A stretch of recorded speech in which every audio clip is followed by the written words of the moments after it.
Normally आपने देखा होगा, कुछ रफ बना रही हूँ मैं इस डायग्राम को।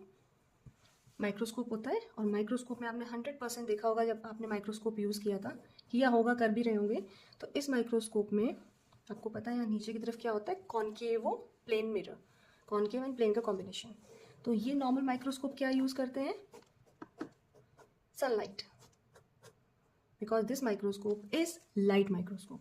तो जैसे ही सनलाइट मिरर पे फॉल होती है, ये मिरर लाइट को कहाँ तक पहुँचाता है, ऑब्जेक्ट तक, और इस तरह से ऑब्जेक्ट हमें आई पीस के थ्रू दिखाई देता है। यहाँ पर बीच में बहुत सारी चीज़ें होती हैं, बट हम उसके डिटेल में नहीं जाएंगे इस वीडियो में। एक रफली आपको मैं बता रही हूँ ताकि आप समझ पाएँ। ये तो हुआ नॉर्मल कंपाउंड माइक्रोस्कोप। अब पोलराइज माइक्रोस्कोप में स्केलेटल मसल को देखा जाता है to see the details very clearly.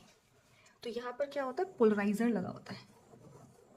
तो जैसे ही लाइट, अब मैं बात कर रही हूँ पोलराइज माइक्रोस्कोप की, जैसे ही सनलाइट मिरर पे फॉल होती है, पोलराइजर जो होता है वो उसको एक डायरेक्शन में क्या कर देता है, डायरेक्ट कर देता है।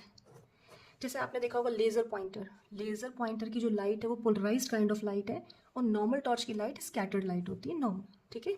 सो यहाँ पर लाइट को एक डायरेक्शन मिल गया, तो जैसे यहाँ पर जो मसल हमने रखी है, स्लाइड बनाई है, तो उसमें हमें ये अपीयरेंस दिखाई देगा, लाइट डार्क लाइट बैंड। अब होता क्या है कि ये लाइट और डार्क क्यों दिखाई देते हैं, जैसे पोलराइज लाइट स्केलेटल मसल के लाइट एरिया से पास होती है, ये पोलराइज लाइट को ये light area of skeletal muscle क्या करता है, कैसे रिफ्रैक्ट करता है, सेम एंगुलेशन पे। जितनी भी लाइट रेज यहाँ फॉल होंगी सब सेम एंगुलेशन पे जाएंगी। तो पोलराइज लाइट को स्केलेटल मसल के लाइट एरिया ने सेम एंगुलेशन पे रिफ्रैक्ट कर दिया। सेम एंगुलेशन पे रिफ्रैक्ट होने की मतलब क्या हुआ, आइसोट्रॉपिकली। आइसो का मतलब हमेशा होता है सेम, एंड ट्रॉपिक का मतलब है यहाँ टर्निंग। यानी स्केलेटल मसल का जो लाइट एरिया है वो पोलराइज लाइट को सेम डायरेक्शन में रिफ्रैक्ट कर रहा है, सभी लाइट रेज को, इसीलिए हमें अपीयर हो रहा है light. On contrary to this, light rays को, पोलराइज लाइट को स्केलेटल मसल का जो डार्क एरिया है वो अलग अलग डायरेक्शन में रिफ्रैक्ट करेगा, अलग अलग एंगुलेशन पे। समझ रहे हैं आप, यहाँ पर डार्क एरिया में लाइट अलग अलग एंगुलेशन पर रिफ्रैक्ट हो रही है, इसलिए ये हमें डार्क दिखाई दे रहा है। कुछ लाइट रेज यहाँ एब्जॉर्ब भी हो जाएंगी, इसलिए हमें ये डार्क दिख रहा है।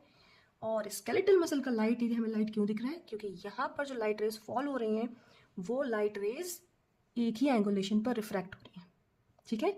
तो जितने भी एरिया हमें स्केलेटल मसल में लाइट और डार्क दिखाई दे रहे हैं उनका रीज़न यही है